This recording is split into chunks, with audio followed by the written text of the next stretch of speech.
Leaders, sometimes they're meant to be leaders, but because of lack of vision, they become managers.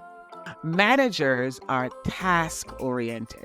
So when you don't have a vision, you're just getting the work done. You just want to get it done now, not thinking about where you want to be later on. A leader has to have vision, which is a better sight of the future. Though it's not in reality, you can see it as the leader. And with that vision, you know where you're taking the people. But if you don't have vision, you're just getting this work done today, this project done, this deadline met, this budget requirement met, and then you're good. And then the next one shows up without thinking of the big. There's a reason why some people walk into a room and everything shifts, even when they say very little. It's not confidence, it's not authority, and it's definitely not volume. In today's conversation, Dr. Rosemarie Downer helped me see leadership in a completely different way through a metaphor I didn't expect. One that has very little to do with titles and everything to do with perspective, patience, and developing others. What's the metaphor? A giraffe. If you've ever struggled to lead or struggled to find someone worth following, this one's for you.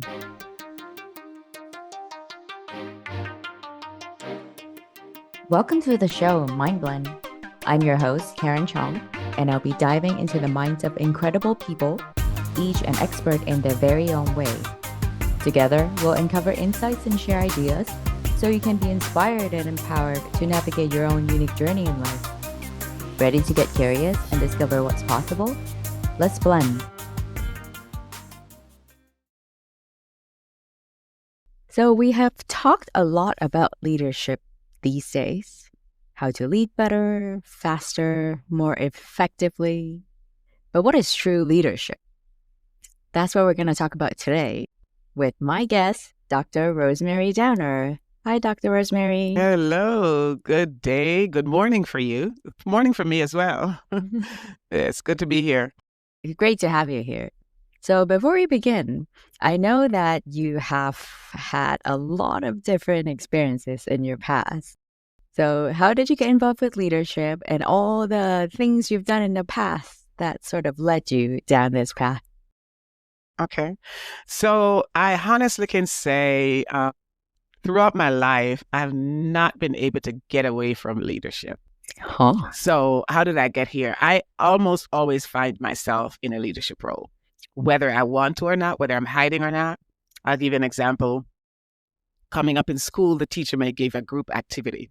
And so the teacher put you in small groups to work on a project, and everybody sit, and now everybody's just looking at each other. Nobody's talking, right? Nobody's initiating. I'm always the one to start the conversation, because I start the conversation, I end up being the leader. It just happens. Is that because you want to start motion, start action, or do you know why? I think I'm just wired to see things progress. I'm just wired to see things move, not being stagnant. And that's what a leader does. A leader mobilizes. Mm-hmm. A leader takes the folks, the constituents, the body, the organization from one level to the next. That's what a leader does. Stagnancy irritates a leader. A leader is always looking way down the road and seeing something better than the present. A leader is always in a state of unrest. Yeah. So yeah, I always want to just get it done. We have this thing to do. What are we waiting around for? So you take that, let's get it done. And I think that's pretty much the reason. Yeah. So you were born with this proclivity to start action? I do believe so. Yeah. Action-minded, movement. Yeah. Yeah. I'm similar because I'm in project management field. So movement, progress, Yeah. making sure things are going. Yeah. It's also my core focus. Between you were young and fast forward to today, what are some of the key moments that have led you into getting more involved with leadership and even writing a book about leadership? So that's pretty easy to answer, because in my adult years, from young adult to adult, I did youth ministry for 30 years. I've led youth ministry for 30 years, founded a nonprofit organization that parachurch ministry that served young people from several churches. And that ministry could have easily grown to be a national organization or even international organization. But my biggest challenge, my biggest barrier were church leaders. Why is that? Because church leaders can be territorial. They can be insecure. So when they see something growing, they think you're taking away their young people. They think you are doing too much. They don't see the fact that we can do way more together than separated. So you get this silo situation. You get this territorial behavior. So that's what I came up against. And before the leadership book I wrote before this one is titled The Self-Scarred Church, because I talked about 7, I would say, scars that leaders make to the church due to poor leadership skills. So, but this particular book, Leaders Are Like Giraffes, came about because in that nonprofit organization, that parachurch ministry, I used to do a conference every other year called WOW Conference, Word of Worth Conference. And in that conference, I had several tracks, and one of the track was leadership track. And this particular year, I needed a facilitator for a workshop, and I couldn't find anyone. So I was forced to do the workshop because there was no one fit to fill the gap. And I was busy. I'm putting the conference together. I'm putting everything together. So I didn't have time really to put a workshop together. And in prayer, I'm like, Lord, I have so many things on my plate right now. I have to do this workshop. I need to know what to talk about. And I heard in my spirit, leaders are like giraffes. Just like that, plain and straight. Yep. Leaders are like giraffes. Never thought about the giraffe. Never liked the giraffe. Now they're my best friends. I love giraffes. And as I was researching to put the presentation together, I was like, there's a lot of information here. When I did the workshop, this young man said to me as I was walking out the room, he said, Rosemarie, that's a lot of good information. You could write a book about this. And I registered it. And there it is. Several years later, I wrote the book. Yeah, I was researching for this episode and I read parts of your book. And there are a lot of traits that stood out to me that I was like, oh my God, I never thought about it that way. Yeah. Yeah. So let's dive into a few of those. We won't give it all away. Right. There's 19 of them that I talked about. So we definitely can't cover all 19 today. But yeah, I do a training on it. And when I do this training, people are jaw dropped. They're like, oh my God, I never thought about the giraffe like this. Yeah. Okay. So one of them is you talked about vision. You talked about that earlier too, but you talked about vision as a key leadership trait. Giraffes can see far down the road. So what do you believe most about leaders getting wrong about long-term vision? Leaders, sometimes they're meant to be leaders, but because of lack of vision, they become managers. So managers are task-oriented. So when you don't have a vision, you're just getting the work done. You just want to get it done now, not thinking about where you want to be later on. Vision, a leader has to have vision, which is a better sight of the future. Though it's not in reality, you can see it as the leader. And with that vision, you know where you're taking the people. But if you don't have vision, you're just getting this work done today, this project done, this deadline met, this budget requirement met, and then you're good. And then the next one shows up without thinking of the big picture. Yeah. Would you say it's like more reacting, less responding? Yeah. Yeah. You're not proactive. You're reactive. A leader without vision is a lot of times in crisis mode because you're fixing things. So if someone is just listening to that, they realize, oh, I have been in this manager mode. What can they do to start recalibrating? Sit down and ask themselves why. Why am I doing this? What's the big why? At the end of the day, what do I want to be said about what I'm doing? Where am I going? Where do I want to be a year from now, 3 years from now, 5 years from now, 10 years from now? Where do I want to see the organization? Vision propels. So you've got to ask yourself the long-term question, not the now question. Yeah. How am I going to meet the budget this month? No. Yeah, still waiting. Now, it has to be a long-term question. Yeah, that's how you get out of that management mode. And by asking yourself that question, I think the answers help with clarity. Exactly. The answers helped to create the path to get to that. Yes, absolutely. Yeah. So at the day of the recording, recently there's just been so many things happening in the world. You can say that anytime, but recently there's just been a lot more. Maybe because media is more far reaching now. So we definitely see a lot of leaders who are confusing noise with impact. So That is so good. That is so good. one of the things that you also mentioned in the book, it's about how giraffe moves gracefully without making noise. So silence and leadership. So I want to get into that. First of all, what is your take about noise and impact? I love that statement. I love what you just said because it's so true. Social media is awesome. It is, it's almost like we absolutely need it today, but it's also tremendously dangerous, profoundly dangerous. It really is. So it gives an individual volume, it gives an individual visibility, it gives an individual's false sense of importance and impact, right? So you can get on there, like you just said, and make a whole lot of noise, make a whole lot of visibility, show up doing a whole lot of things, but it's actually noise. It's meaningless. What I love about the giraffe is predominantly dumb. When I say dumb, not stupid. When I say dumb, in the sense of nonverbal, Yeah. verbal. Yeah. They just make very little noise, very little sound.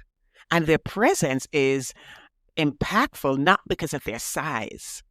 They just carry that presence. So the day a leader needs to say, I'm the head of this organization and I'm saying XYZ, you have a problem. Mm-hmm. The day you have to announce that you are the leader, there is a problem. Leaders should walk in a room, walk in a space where you have dominion over, not just any space, because you can't be king over someone else's kingdom.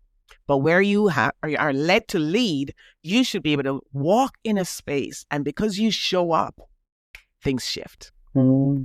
Your presence, because of the authority as a leader that you carry, without having to run off your mouth and give a whole lecture and raise your voice. No, that's what I mean by silent but profound. Yeah. I was in the Bronx Zoo and they did have giraffes. So I was thinking about today's recording when I was there. Just like because they're the tallest mammal, right? Like they're just up there. It's almost like they're overlooking all of the animals and ourselves. Yeah. So that what you just said, just because they're there. Yeah. You see them, you feel them. You almost feel like, oh, I can't misbehave. So in the book, you also mentioned that because they're so tall, they eat from the top of the tree. Yes. One of my favorite traits of the giraffe. Yes. So the giraffe feeds from the top of acacia tree, which grows to be quite tall, right? And the analogy there is eating is aligned to learning. So leaders need to be learning or eating from a place that their constituents don't eat or learn from, because in the wild, only the giraffe eats from that place. No other animal eats from that place. So if the leader is learning or eating from a place where their constituents is not, they can bring new information to their constituents. They can be a leader, they can be a teacher of new information because they're being fed from a place that their people can't reach. Yeah. And the giraffe eats almost constantly. Oh, really? Yes. Many, many, many, many hours a day they're eating because all they eat is leaf. They don't eat flesh. And so another lesson from that is leaders should be constant, ongoing, lifelong learners. Yeah. The eating and learning, that is genius. They're constantly learning. They're constantly eating. It's important to be constantly learning because if anyone stops learning, you can't improve. Yeah. Think of a learner. Think of a leader who's not learning. What are they bringing to the people? recycled information, right? And people aren't unlearned anymore. If they have a leader without knowledge, they're going to be gone. They're not going to stick around anymore. Especially young people, the millennials and younger, they're out because they're intelligent these days, more intelligent, well learned. Yeah, yeah. So like when we talk about leaders, we tend to think of like company CEO, prime ministers of countries, presidents of countries, but it doesn't stop there. I feel like we are all leaders in our own ways, right? For someone who's not in these Right, positions, right, how can they apply some of these right. things? So it's not necessarily at that level, but you said a statement just now, we're all leaders in our own right. I am not sure I 100% agree with that statement, because people are in positions that, think of what a leader is. It's a leader stands out from the crowd. A leader, you recognize the leader. The leader doesn't blend in, and many of us are in our own space that we should be leading. But if someone walks in that space, they can't identify us as a leader because we look like everybody else. We talk like everybody else. We act like everybody else. That should not be a leader, because a leader is always modeling. A leader is always teaching, whether they are talking or not. Yeah, yeah, Yeah. So you can be a student, college student, high school student, and say, oh, you're a leader in your own right. Then you need to be standing out. We need to understand the concept of leader. Leaders have followers. And I'm not talking about followers on social media. Leaders have followers. If you are a leader and you have no follower, you're just taking a walk all by yourself. yeah. So it's too broad a sweep to say we are all leaders in our own. I'm glad you pointed that out because given how easy it is now to create content, make a statement, many of us may mistake that, but with mistake followers, quote unquote, with real life followers. And that reminded me of another thing that you wrote about in the book, how leaders, they birth other leaders. Powerful. That was just thinking of the image of that was so powerful. Let's talk a little bit more about that. Like, I think you used the analogy of how giraffes were born. So giraffes give birth standing up. Yeah. Okay. And their belly is about 6 feet off the ground. So that newborn is dropped 6 feet. Entering in the world is dropped 6 feet. And the newborn lands on its 4 legs. Yeah. So giraffes, leaders, give birth to independence, not dependence.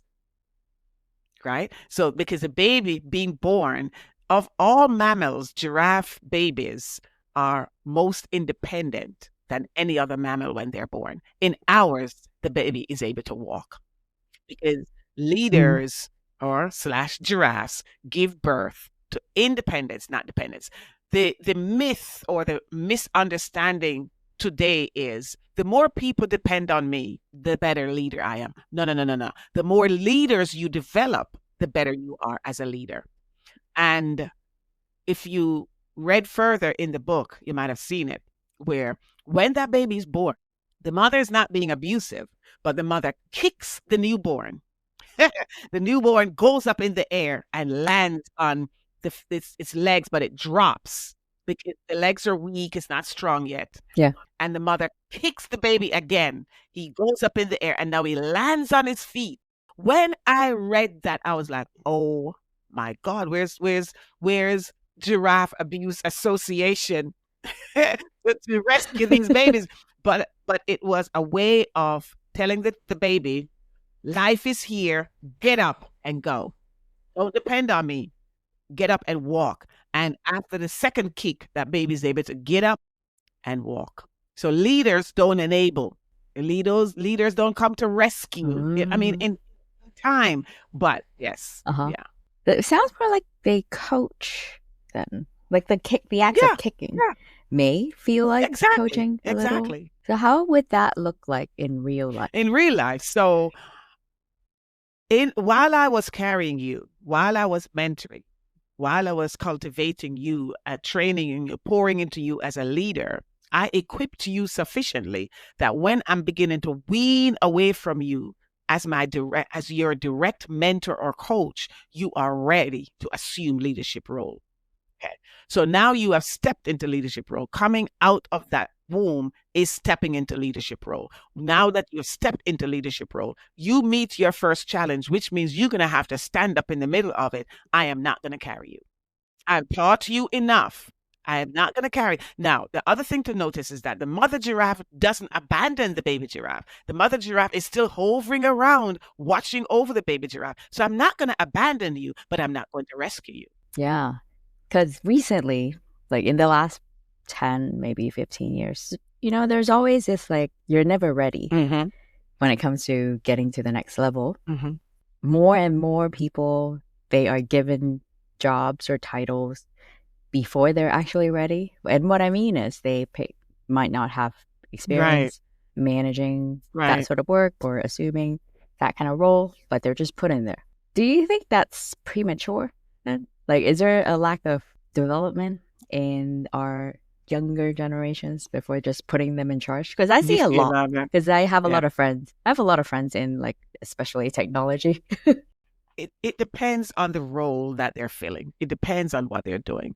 And also, it depends on, after they're put in the position, are they left in the position?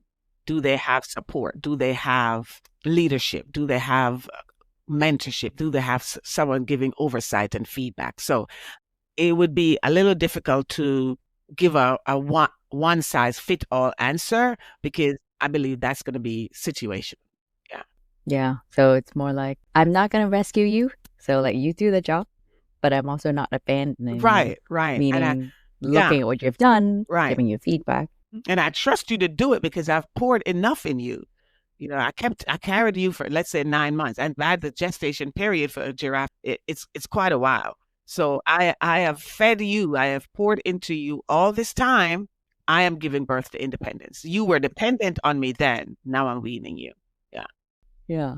I know it has to be long for the baby giraffe to be able to walk. So tie to the examples that we just talked about, leaders, birthing other leaders, developing them, and we talked about coaching, the kicking.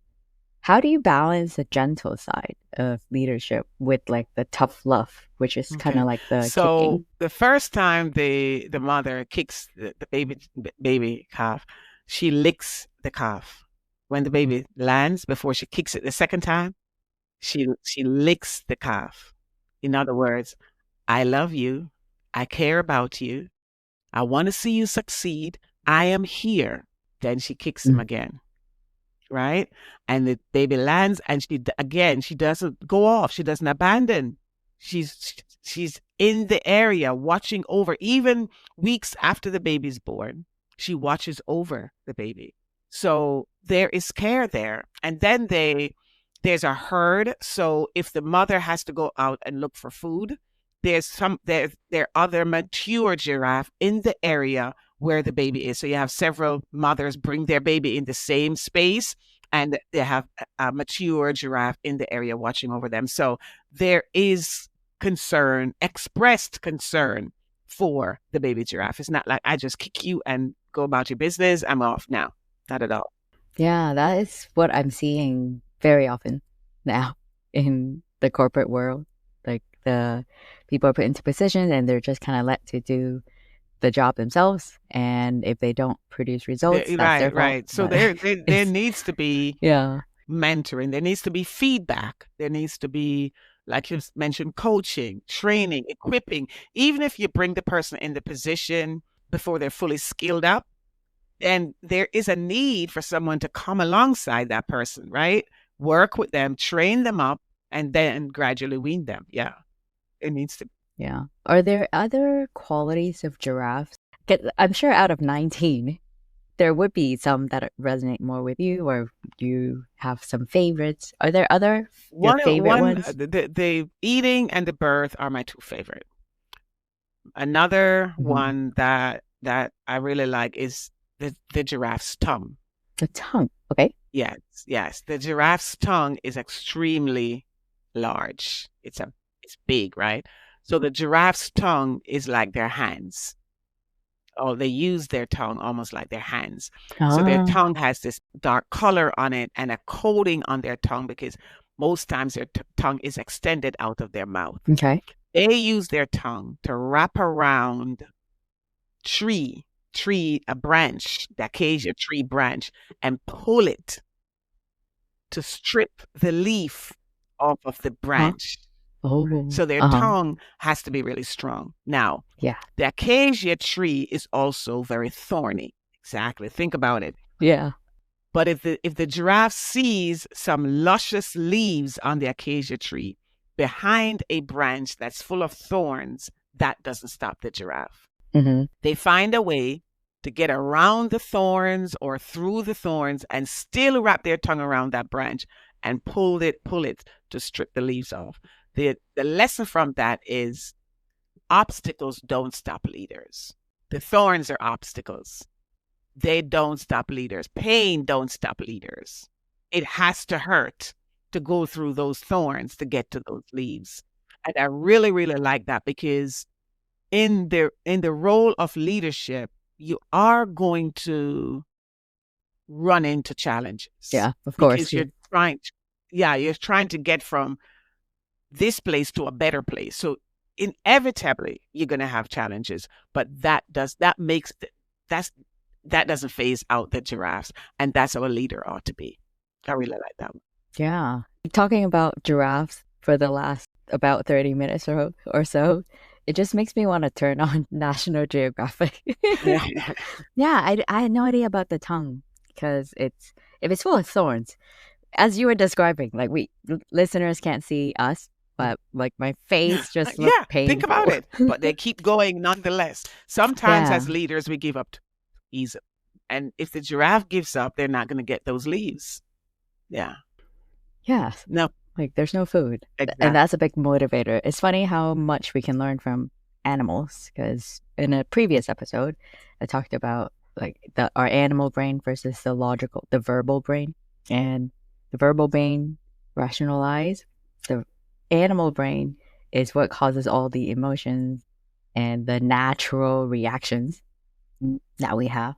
What do you think of the most underrated quality of leader is? Mm, Something that people don't realize. When a leader is good, you tend to see less of what they're doing. Is there one that you think is very underrated underrated. or overlooked, maybe? Probably resourcefulness or even the surviving, overcoming the loneliness of leadership. I think I'll go with that one because leadership can be lonely because you can't tell everyone everything. A lot of times leaders don't have that accountability partner. A lot of times they don't have someone that they can directly share with and be open with. So they carry a lot and they make it look on the outside as if all is well. That's a lot of weight for leaders. And that's why sometimes leaders eventually crack. They break down because they're doing so much it behind the scenes by themselves. Yeah. And I'm not saying it's a healthy way to go, Yeah, but it's a reality. yeah. And when it comes to giraffes, the only ones they Hmm. can talk to are Hmm. the other Hmm. giraffes. Because they, like, you are this slow. I can't talk to That's you. why leaders should have other leaders that they can bounce ideas off of, that they can be transparent with, that they can express their frustration with. Lone Ranger leaders never make it. You wear yourself out, you burn out, you begin to hate what you do, you become ineffective, and there are too many Lone Rangers out there. It doesn't work.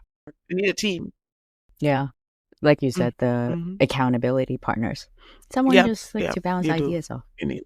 Okay. So for this last part of the podcast, I'd like to play a rapid fire question round. Okay. Hmm. Okay. So just quick reaction, gut reaction. What do you think the biggest myth about leadership is, in your opinion? Myth, myth, myth. They're never tired. They can just keep going like machines. People just keep pulling on them and they're never exhausted. That's not true. Like we said, eventually they crack. Yes, yes. Okay. What's one leadership quote you hear too often and secretly roll your eyes at? We're all leaders in our own right. Uh, rightfully so. Okay. What's more dangerous, a leader's ego or indecision? Ego. Ego. Leader's ego. Yeah. Why is that? Because with ego, you'll make wrong decisions. While indecision is dangerous, it's more dangerous to make wrong decisions than not deciding at all. So true. Next one. What's one thing you hope people say about a legacy that a leader leaves behind? The leader loved people. The leader invested in people. His role was, or her role was not about her or him, but about people. Yeah. Okay. Next one. What gives you the most hope when it comes to the next generation of leaders? The fierceness of this generation, the go-getting attitude of this. Really, there's a spirit out there that I want to make it. I see it in the younger generation. They're entrepreneurs, they're inventors, they're innovators, they're not afraid. And that's hopeful. Yeah. Yeah. Okay. Last one. What's a fun fact about giraffes that many of us don't know? So we've already uncovered a lot today. But what is one last one that you want to say? They barely sleep. They barely sleep. And they can sleep standing up. Huh? How many hours of the day? Ooh, I can't remember. Let me Google that real quick. I can't remember. I should know those little things, right? 30 minutes to 2 hours. What?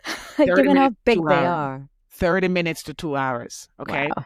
So, and some of this time they spend standing up while they're sleeping. Sleeping is aligned to doing nothing, resting. We can rest, but we shouldn't, as leaders, we don't over rest. Yeah. Yeah. Though no wonder one misperception of leaders is that they don't need to rest. Right. Giraffes only sleep for 30 minutes to 20 to 2 hours. 30 minutes to 2 hours. And some of that, the amazing fact about that is some of that 2 hours is spent standing up. So even while they're on break, they're still alert. Yeah, they still have their presence. Yes. Yeah. Yes. All right. Well, thank you very much for talking to me, Dr. Rosemarie Downer. I know you have written many books, and I'm sure a lot of listeners will want to read more about your work. Like, how can they search for you? So, yeah, all my books are on Amazon. Name is Rosemarie Downer. I also have all my books on my website, which is booksbyrosemarie.com. It's just Marie for Rosemarie, booksbyrosemarie.com. On Instagram and Facebook, it's Books by Rosemarie or Books by Rosemarie Downer. So Books by Rosemarie. I think if you put Books by Rosemarie, Marie, because I think there's a Mary out there, you'll definitely find my work. Yeah, and I for sure will leave all these information in the show notes so listeners can ask us more questions. Amen. Right. Thank you very much. Oh, you're welcome. For being here today. You're welcome. Thanks for having me. Thank you.